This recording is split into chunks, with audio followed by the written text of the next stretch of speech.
Hello everyone. तो चलिए आज एक बहुत ही वायरल सॉन्ग सीखेंगे।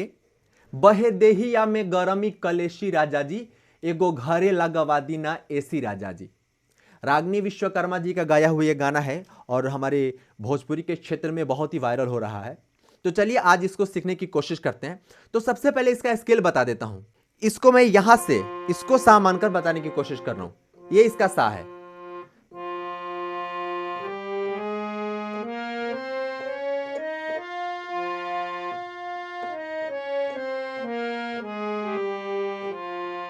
सा रे ग म प ध नि सा।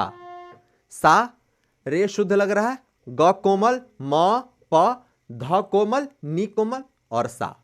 मतलब इसमें रे शुद्ध है, बाकी ग ध नि ये कोमल है।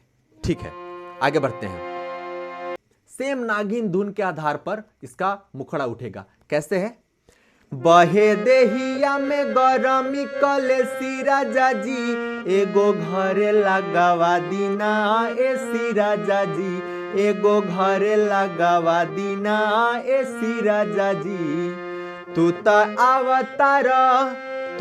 अवतार मारी के देसी राजा जी, एगो घरे लगावा दीना एसी राजा जी, एगो घरे लगावा दीना एसी राजा जी। बहे देहिया में गरमी कलेसी राजा जी, एगो घरे लगावा दीना एसी राजा जी, एगो घरे लगावा दीना एसी राजा जी। तू त अवतार मारी के देसी राजा जी, एगो घरे लगावा दीना एसी राजा जी, एगो घरे लगावा दीना एसी राजा जी। बहे देहिया में गरमी कलेसी राजा जी, एगो घरे लगावा दीना एसी राजा जी, एगो घरे लगावा दीना एसी राजा जी, एगो घरे लगावा दीना एसी राजा जी।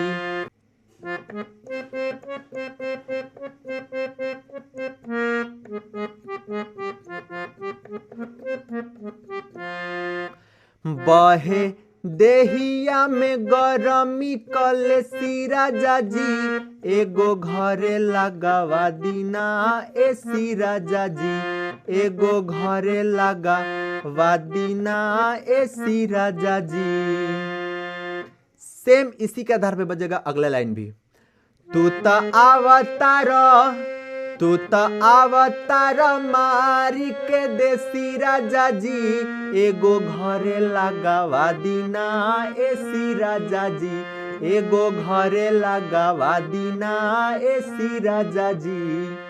तू त अवतार मारी के देसी राजा जी, तू त अवतार मारी के देसी राजा जी, एगो घरे लगावा दीना एसी राजा जी, एगो घरे लगावा दीना एसी राजा जी। मुखड़ा खत्म, अंतरे की तरफ बढ़ते हैं। अंतरा इसका है। पंखा कूलर से ना गरमी जाला, सारा मेकअप हमर असही झुराला। पंखा कूलर से ना गरमी जाला, पंखा कूलर से ना गरमी जाला, सारा मेकअप हमर असही झुराला। फिर से देखिए, पंखा कूलर से ना गरमी जाला, सारा में तक यहां बजेगा। सारा मेकअप हमर असही झुराला।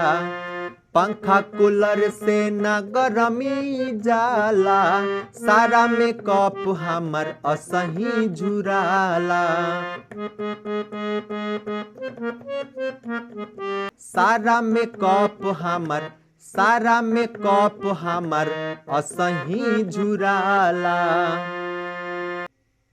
त कबो गलती से लइहना परेसी राजा जी, एगो घरे लगावा दीना एसी राजा जी। यहां से तो सेम है।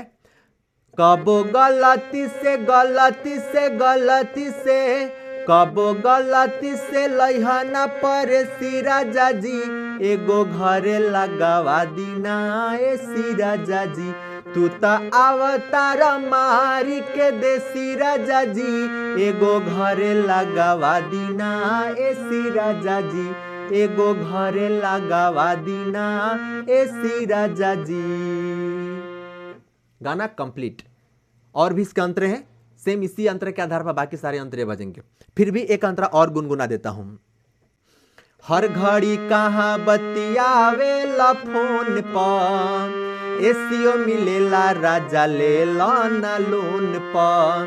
हर घड़ी कहाँ बतियावे ला फोन पर एसीओ मिलेला राजा ले ना लोन पर। भले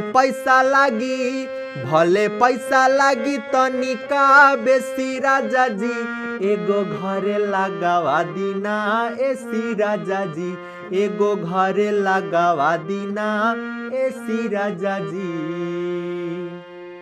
थैंक यू सो मच। मिलते हैं अगले वीडियो में अगले गाने के साथ।